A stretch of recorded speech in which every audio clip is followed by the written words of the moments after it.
নমস্কার প্রিয় দর্শক, আপনারা প্রবেশ করেছেন এমডি নিউজ বাংলা ইউটিউব চ্যানেলে। জানাবো আজকের দেশ ও বিদেশের 20টি তাজা খবর।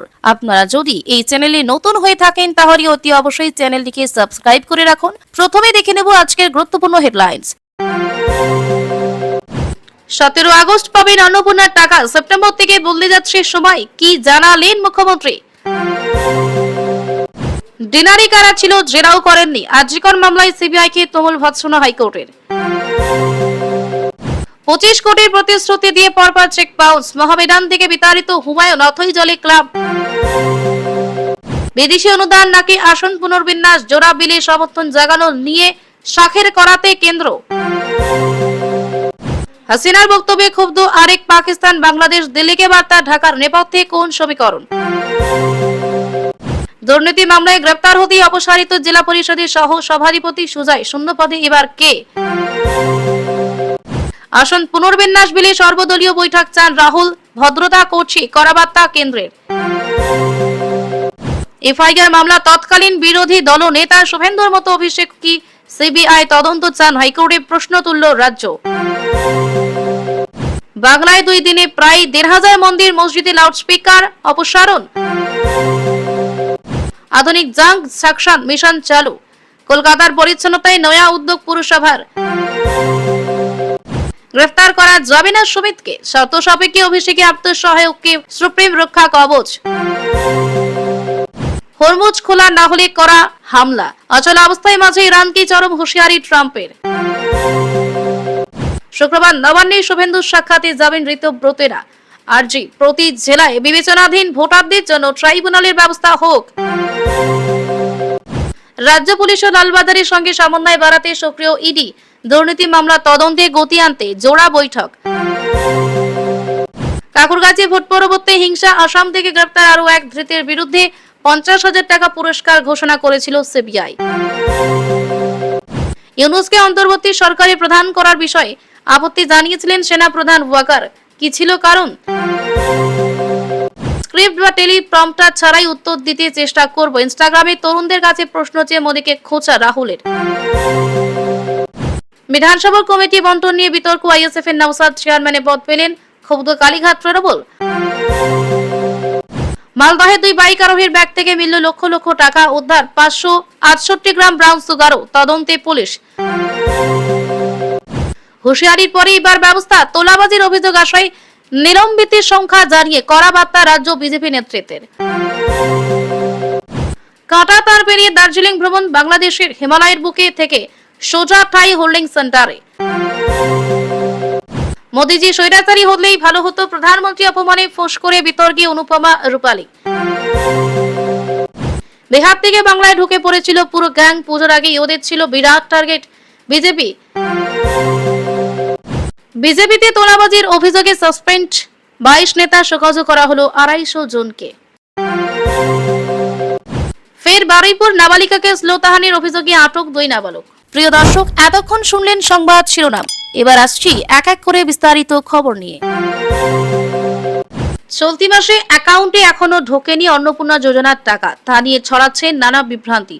বৃহস্পতিবার নবান্নে সাংবাদিক বৈঠকে বিভ্রান্তি দূর করলেন মুখ্যমন্ত্রী শুভেন্দু অধিকারী। তিনি জানান, 17 আগস্ট অন্নপূর্ণা যোজনার টাকা পাবেন মহিলারা। সেপ্টেম্বর থেকে প্রতি মাসের দ্বিতীয় সপ্তাহে সরাসরি উপভোক্তাদের অ্যাকাউন্টে ঢুকবে টাকা।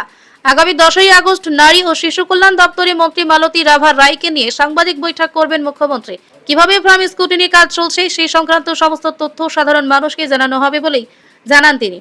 পূর্বতন তৃণমূল সরকারের আমলেও প্রাপকের সংখ্যায় গরমিল ছিল বলেই অভিযোগ মুখ্যমন্ত্রী শুভেন্দু অধিকারীর।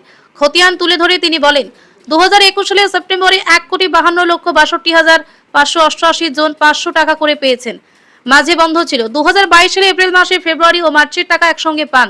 মোট প্রাপক 21,84,631 জন টাকা পেয়েছেন, আবার বন্ধ হয়ে যায় টাকা। সে বছরের জুলাই মাস 3,77,882 জন টাকা পান।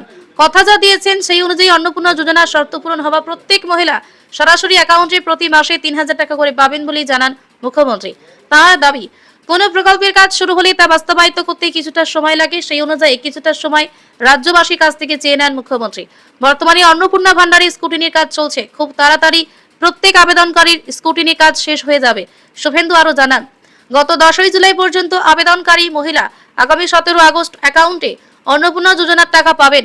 তারপর থেকে প্রতি মাসে 2 সপ্তাহে পাবেন 3000 টাকা। কারা কারা বিবেচিত হবেন সেই সংক্রান্ত সমস্ত তথ্য আগামী 10 আগস্টের সাংবাদিক বৈঠকে আরও একবার খোলসা করা হবে।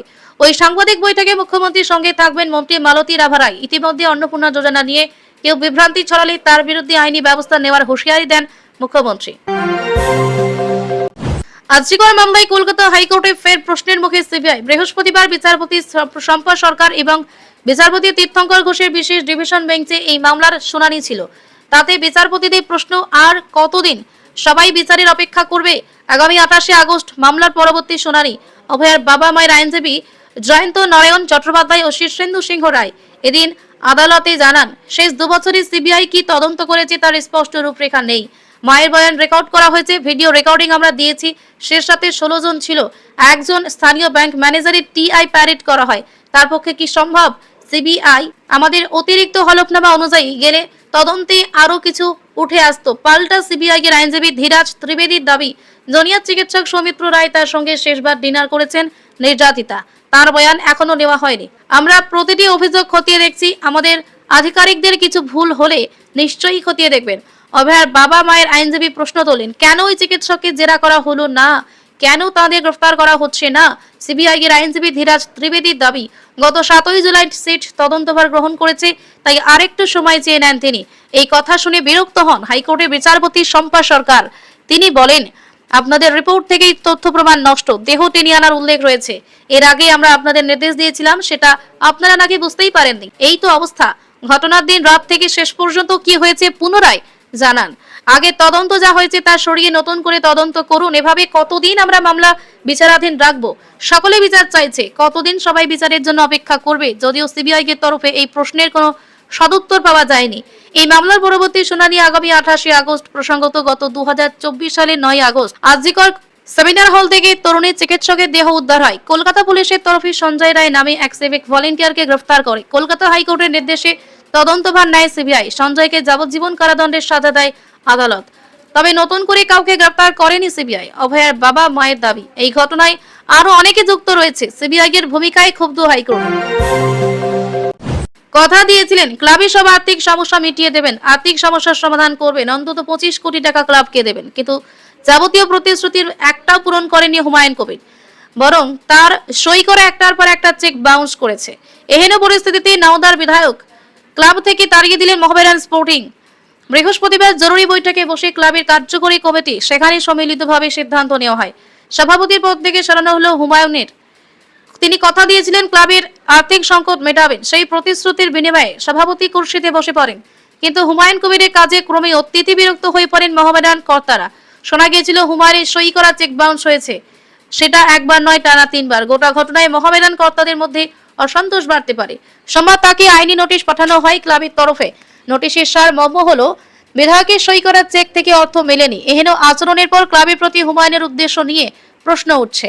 এই অসৎ উদ্দেশ্যটা আইনগত শাস্তিযোগ্য। তারপরেও সময় দেওয়া হয়েছিল নতুন সভাপতিকে, কিন্তু হুমায়ুনের তরফ থেকে সম্ভবত ইতিবাচক সাড়া মেলেনি। তারপর বৃহস্পতিবার জরুরি বৈঠকে বসে ক্লাবের কমিটি, সেখানে সর্বসম্মতিক্রমে সিদ্ধান্ত নেওয়া হয় সভাপতি কুর্সি থেকে হুমায়ুনকে সরাতে হবে। নতুন সভাপতি হিসেবে নিযুক্ত করা হয়েছে গজল জাফরকে। উল্লেখ্য, বাংলায় পালাবদলের পরে ঢেলে সাজানো হয় মোহামেডান ম্যানেজমেন্ট।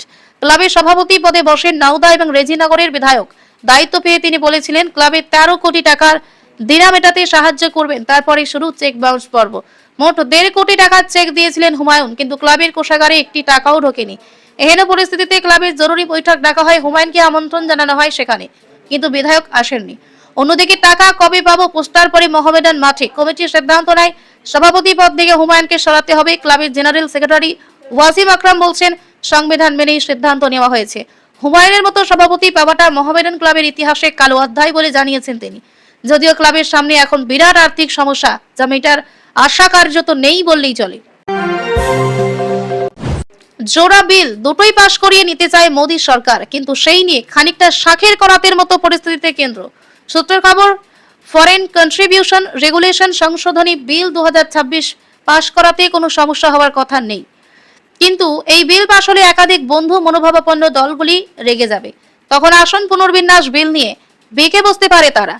সব মিলিয়ে কোনো কৌশলে 2 বিল ম্যানেজ করা যায় সেই নিয়ে চিন্তা বাড়ছে। আসন পুনর্বিন্যাস বিল পাশের জন্য প্রয়োজন সংবিধান সংশোধনী, সেখানে সংখ্যাগরিষ্ঠতায় কাজ হবে না, চাই 2/3 সমর্থন। ইতিমধ্যেই একবার ব্যর্থ হয়েছে এই বিল পাশের প্রচেষ্টা, আবারও সেটা হোক মোটেই চাইছে না মোদী সরকার। তাই 5 বিধানসভায় ভোট মেটার পর থেকে একাধিক দলের সঙ্গে যোগাযোগ করেছে বিজেপি। তাদের অনেকেই আশ্বাস দিয়েছে এবার তারা সমর্থন করবে আসন পুনর্বিন্যাস বিলে। আঞ্চলিক দলগুলির মধ্যে তৃণমূল এবং ডিএমকে কে বিশেষ গুরুত্ব দেওয়া হয়েছে সংবিধান সংশোধনী সমর্থন আদায়ের জন্য, কিন্তু ফরেন কন্ট্রিবিউশন রেগুলেশন সংশোধনী বিল 2026 নিয়ে বেঁকে বসেছে মূলত দক্ষিণের রাজনৈতিক দলগুলি। সূত্রের খবর, ডিএমকে, ওয়াইএসআর, কংগ্রেস, এনসিপি সহ এই দলগুলি এফসিআরএ বিল নিয়ে বেশ চিন্তিত। একই ছবি উত্তর পূর্বে বিজেপি শরিকদের মধ্যেও। তাদের আশঙ্কা এই বিলের পক্ষে ভোট দিলে ভাঙন ধরতে পারে ভোট ব্যাংকে। সংশোধনীতে যেসব প্রস্তাব রয়েছে সেটা একটু নমনীয় করতে চায় এই দলগুলি, এমনটাই সূত্রের খবর। এনসিপি শরৎ বলছে সমস্ত দাতাদের সন্দেহ করা উচিত নয়। ডিএমকের মতে এই বিলে সমর্থন করা সম্ভব নয়, তবে একটা রাস্তা খোলা থাকছে সব দলের জন্যই। ধরা যাক দক্ষিণে দলগুলি সংসদে এফসিআরএ বিলের বিরোধিতা করলো, তাতে ভোট ব্যাংকে চির ধরার সম্ভাবনা নেই। এই দলগুলি ভোট না পেলেও বিল পাশ করাতে অসুবিধা হওয়ার কথা নয়। তারপর সংবিধান সংশোধনের জন্য এই দলগুলি কেন্দ্রকে সমর্থন দিতে পারে। এই বিষয়টি নিয়ে নানা দলের মধ্যে ভাবনা চিন্তা শুরু হয়েছে বলেই খবর। সম্ভবত সেই কারণেই চলতি সপ্তাহের বদলে পরবর্তী সপ্তাহে এফসিআর বিল পাশের ভাবনা চিন্তা চলছে, যদিও বিরোধীরা ইতিমধ্যেই বিলের বিপক্ষে সুর চড়িয়েছে। দেশ ত্যাগের 2 বছর পূর্তির দিনে এক অনুষ্ঠানে মুখ খুলেছেন শেখ হাসিনা। বাংলাদেশের প্রাক্তন প্রধানমন্ত্রীর হুঙ্কার, চলতি বছর ডিসেম্বর মাসে দেশে ফিরবেন, কিন্তু হাসিনার এই মন্তব্যে ক্ষোভ প্রকাশ করলো ঢাকা। তাদের দাবি, এই অনুষ্ঠান নিয়ে ভারতের কাছে উদ্বেগ জানানো হয়েছিল, তা সত্ত্বেও এই অনুষ্ঠান আয়োজন করা হয়েছে। তার প্রভাব ভারত বাংলাদেশ দ্বিপাক্ষিক সম্পর্কে পড়বে, কিন্তু হাসিনার মন্তব্যের পরে সাকিব আল হাসানের বাড়িতে হামলা, আওয়ামী লীগ কর্মীদের উপর নির্যাতন নিয়ে একটি শব্দ খরচ করেনি বাংলাদেশের বিদেশ মন্ত্রক। ঢাকার বিবৃতিতে বলা হয়েছে ভারতের সঙ্গে গঠনমূলক সম্পর্ক রাখতে চায় বাংলাদেশ। একে অপরের সার্বভৌমত্ব বজায় রেখে অভ্যন্তরীণ বিষয়ে হস্তক্ষেপ না করে এই সম্পর্ক রাখা দরকার। কিন্তু গণহত্যাকারী শেখ হাসিনাকে ভারতের মাটিতে বসে যেভাবে বক্তব্য পেশ করার অনুমতি দেওয়া হলো, তাতে গোটা দেশ ক্ষুব্ধ। ভারতকে আগে থেকেই জানানো হয়েছিল এই অনুষ্ঠান নিয়ে বাংলাদেশের আপত্তির বিষয়টি। ঢাকার তো হাসিনাকে প্রত্যর্পণের অনুরোধে পাত্তা দিচ্ছে না ভারত, অথচ হাসিনাকে মিডিয়ার কথা বলার অনুমতি দেওয়া হলো। জুলাই আন্দোলনের বর্ষপূর্তিতে এহেন উদ্যোগ বাংলাদেশকে আঘাত করেছে বলে দাবি ঢাকার। হাসিনার মন্তব্যের পরেই সাকিবের মাগুরার বাড়িতে হামলা হয়েছে, বোমা পড়েছে, আগুন ধরিয়ে দেওয়ার চেষ্টা হয়েছে। আওয়ামী লীগের কথায় বাংলাদেশে তাদের দলীয় কর্মীদের উপর কিভাবে নির্যাতন চলছে এটাই তার প্রমাণ। অথচ এই ইস্যু নিয়ে নীরব ঢাকা। দেশের ক্রিকেট আইকনের বাড়িতে হামলা হলো, কিন্তু সেটার প্রতিবাদটুকু শোনা যায়নি। বুধবার দিল্লি ফরেন করেসপন্ডেন্ট ক্লাবে ভার্চুয়ালি বক্তব্য রাখেন হাসিনা পুত্র সজীব ওয়াজেদ জয়। তিনি বলেন, পুলিশি হেফাজতে আওয়ামী কর্মীদের খুন করা হচ্ছে, সংবাদ মাধ্যম আক্রান্ত, সেই হিংসা নিয়ে আর তারেক রহমানের সরকার নীরব। ভারতকে হুঁশিয়ারি দিয়ে জয় বলেন, এই মুহূর্তে আপনাদের পূর্বে যে দেশটি রয়েছে সেটি আর একটি পাকিস্তান। আইএসআই বাংলাদেশকে পরিচালনা করছে। পাক ঘনিষ্ঠ মৌলবাদীদের বারবারন্ত হিজবুত তাহরিরের মতো সংগঠন সক্রিয়। ভারত বিশ্বের বৃহত্তর গণতান্ত্রিক দেশ, ভারতের সংবাদ মাধ্যম স্বতন্ত্র। তাই আমার আবেদন, বাংলাদেশের বর্তমান বেহাল অবস্থার কথা ভারতীয় সংবাদ মাধ্যম যেন তুলে ধরে, তাহলে আন্তর্জাতিক আঙিনায় বিষয়গুলি প্রকাশ্যে আসবে। বাংলাদেশকে সঠিক পথে ফিরিয়ে না আনলে ভারতের ভবিষ্যৎ বিপন্ন। দুর্নীতি মামলায় গ্রেপ্তার হয়েছেন মাসখানেক হলো। এরপরই সিংহভাগ সদস্যের অনাস্থা প্রস্তাবের জেরে অপসারিত হলেন পুরুলিয়া জেলা পরিষদের সহ সভাধিপতি সুজয় বন্দ্যোপাধ্যায়। তার শূন্যপদে এবার কে, এই প্রশ্ন উঠতেই শুরু হয়েছে জল্পনা। দলবদলকারী বিজেপি সদস্য কলেন্দ্রনাথ মান্ডিকে সেই চেয়ারে বসানো হতে পারে। অন্যদিকে জেলা সভাধিপতি নিবেদিতা মাহাতোর বিরুদ্ধে অনাস্থা আনা হয়েছিল, কিন্তু গোপনে ঠিক হয় তাকে সরানো হবে না। মূল টার্গেট সুজয় বন্দ্যোপাধ্যায়, ফলে নিজের পদেই বহাল রয়েছেন নিবেদিতা। গত রবিবার ঝাড়খণ্ডে বোকারোর একটি রিসোর্টে তৃণমূলের 22 জন সদস্য গোপনে বৈঠক করে সভাধিপতি নিবেদিতা মাহাতো তার সঙ্গে থাকা 3 সদস্যের সঙ্গে সেই বৈঠকে সিদ্ধান্ত হয় অনাস্থা ডাকা হলেও নিবেদিতাকে সরানো হবে না, সরানো হবে সুজয়কে। তাকে সরাতে নেতৃত্ব দেবেন সভাধিপতি নিবেদিতা। ওই গোপন বৈঠকে প্লট মতোই বৃহস্পতিবার অনাস্থা বৈঠকে তা উপস্থিত করে স্বয়ং সভাধিপতি। পুরুলিয়া জেলা পরিষদের মোট আসন সংখ্যা 45। 2023 সালে পঞ্চায়েত নির্বাচনের ফলাফলে তৃণমূল পায় 43টি আসন, বিজেপির দখলে আসে 2টি। পরে তৃণমূলের এক সদস্য মারা যাওয়ার সংখ্যা কমে দাঁড়ায় 42। ভোটের আগে কলেন্দ্রনাথ মান্ডি নামে আরেক সদস্য বিজেপিতে যোগদান করেন, ফলে এখন তৃণমূলের সংখ্যা সদস্য 41। তৃণমূল কংগ্রেসের মোট অনাস্থা এনেছিলেন 24 সদস্য। অনাস্থা আনা হয়েছিল জেলা পরিষদের সভাধিপতি নিবেদিতা মাহাতো সহ সভাধিপতি সুজয় বন্দ্যোপাধ্যায়ের বিরুদ্ধে। এই পর্যন্ত ঠিক ছিল। এরপরে কাহানি মে টুইস্ট। গত রবিবার ঝাড়খণ্ডের বোকারোর একটি রিসর্টে তৃণমূলের 22 জন সদস্য গোপন বৈঠক করে সভাধিপতি নিবেদিতা মাহাতো ও তার সঙ্গে থাকা 3 সদস্যের সঙ্গে। সেই বৈঠকে সিদ্ধান্ত হয় অনাস্থা ডাকা হলেও নিবেদিতাকে সরানো হবে না, সরানো হবে সুজয়কে। তাকে সরাতে নেতৃত্ব দেবেন সভাধিপতি নিবেদিতা। ওই গোপন বৈঠকে প্লট মতোই বৃহস্পতিবার অনাস্থা বৈঠকে তা উপস্থাপিত করেন স্বয়ং সভাধিপতি। অথচ পালা বদলের পরেও তারা একসঙ্গে জেলা পরিষদের কাজকর্ম চালাচ্ছিলেন। বিভিন্ন দরপত্র আহ্বান নিয়ে জেলা শাসকের দ্বারস্থ হয়েছিলেন, কিন্তু সুজয় গ্রেপ্তারির পরে হঠাৎ নিবেদিতা সুজয়ের সমীকরণ বদলে যায়। এই দিনের অনাস্থা বৈঠকে গড়হাজির ছিলেন তৃণমূল পরিচালিত এই জেলা পরিষদের দলনেতা তথা প্রাক্তন বিধায়ক স্বপন বেলথরিয়া, রাজ্য তৃণমূলের সম্পাদক তথা পুরুলিয়া জেলা পরিষদের পূর্ত কার্য ও পরিবহন স্থায়ী সমিতির কর্মাধ্যক্ষ হংসেশ্বর মাহাতো, জনস্বাস্থ্য ও পরিবেশ স্থায়ী সমিতির কর্মাধ্যক্ষ তথা পুরুলিয়া জেলা তৃণমূলের প্রাক্তন সভাপতি রাজীব লোচন সোরেনের স্ত্রী। গত বুধবার সভাধিপতি নিবেদিতা মাহাতোর অনাস্থার বৈঠক থাকলেও জেলা পরিষদের কোনো সদস্য হাজির হননি, শুধু ছিল পুলিশ। তাই তিনি এই চেয়ারেই বহাল রয়েছেন যথারীতি। আগামী সপ্তাহেই ফরেন কন্ট্রিবিউশন রেগুলেশন সংশোধনী বিল ও আসন পুনর্বিন্যাস বিল পাশ করাতে মরিয়ে মোদী সরকার। বাধা হয়ে দাঁড়াচ্ছে সংসদে বিরোধীদের একটানা বিক্ষোভ।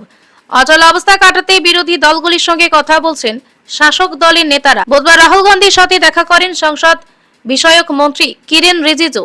যদিও লোকসভার বিরোধী দলনেতার সঙ্গে মন্ত্রীর 1 ঘন্টার বৈঠকে কোনো রফাসূত্র মেলেনি বলেই জানা গিয়েছে। বৃহস্পতিবারে খবর শাসক দলের তরফে বার্তা দেওয়া হয়েছে, ভদ্রতার খাতিরে কংগ্রেস সহ বিরোধী দলগুলির সমর্থন চাওয়া হচ্ছে, কারণ সংখ্যা রয়েছে কেন্দ্রের কাছে। কার্যত বিরোধী আপত্তি উড়িয়ে জোড়া বিল পাশ করিয়ে নেওয়ার হুঁশিয়ারি দেওয়া হয়েছে শাসক দলের তরফে। সূত্রের খবর, বৃহস্পতিবার রাহুল গান্ধীর সঙ্গে ফোনে কথা বলেন সংসদ বিষয়ক মন্ত্রী কিরেন রিজিজু।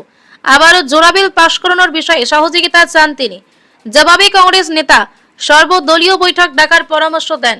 পাল্টা রিজিজু জানান, সদার্থক মনোভাব থাকলে বৈঠক ডাকা যেতেই পারে, না শোনার জন্য ডাকা হবে না। এই সঙ্গে কেন্দ্রের বার্তা, ভদ্রতার খাতিরে কংগ্রেস সহ বিরোধী দলগুলির সমর্থন চাওয়া হচ্ছে, কারণ যথেষ্ট সংখ্যা রয়েছে শাসক জোটের কাছে। ইতিমধ্যে সমাজবাদী পার্টি, ডিএমকে এবং এনসিপির সঙ্গে কথা হয়ে রয়েছে। প্রশ্ন উঠছে, সংসদে বিরোধী বিক্ষোভ অব্যাহত থাকলে মার্শাল দিয়ে তাদের কক্ষের বাইরে বের করে বিল পাশ করিয়ে দেওয়া হবে কি? উল্লেখ্য, আসন পুনর্বিন্যাস বিল পাশের জন্য প্রয়োজন সংবিধান সংশোধনী। সেখানে সংখ্যা গরিষ্ঠতায় কাজ হবে না, চাই 2/3 সমর্থন। ইতিমধ্যেই একবার ব্যর্থ হয়েছে বিল পাশের প্রচেষ্টা, আবারও সেটা হোক মোটেই চাইছে না মোদী সরকার। তাই 5 বিধানসভায় ভোট মেটার পর থেকেই একাধিক দলের সঙ্গে যোগাযোগ করেছে বিজেপি। তাদের অনেকেই আশ্বাস দিয়েছে এবার তারা সমর্থন করবে আসন পুনর্বিন্যাস বিলে। আঞ্চলিক দলগুলির মধ্যে তৃণমূল এবং ডিএমকে কে বিশেষ গুরুত্ব দেওয়া হয়েছে সংবিধান সংশোধনীতে সমর্থন আদায়ের জন্য। কিন্তু ফরেন কন্ট্রিবিউশন রেগুলেশন সংশোধনী বিল 2026 নিয়ে মেকে বসেছে মূলত দক্ষিণের রাজনৈতিক দলগুলি। সূত্রের খবর, ডিএমকে, ওয়াইএসআর, কংগ্রেস, এনসিপি সরদ এই দলগুলি এফসিআরএ বিল নিয়ে বেশ চিন্তিত। একই ছবি উত্তর পূর্বে বিজেপি শরিকদের মধ্যে। তাদের আশঙ্কা, এই বিলের পক্ষে ভোট দিলে ভাঙন ধরতে পারে ভোট ব্যাংকে। সংশোধনীতে যেসব প্রস্তাব রয়েছে সেটা একটু নমনীয় করতে চায় এই দলগুলি, এমনটাই সূত্রের খবর। এনসিপি সরদ বলেছে, সমস্ত দাতাদের সন্দেহ করা উচিত নয়, যদিও নেতিবাচক পরিস্থিতি বদলেছে বলে দাবি শাসক দলের। সময় উত্তর দেবে।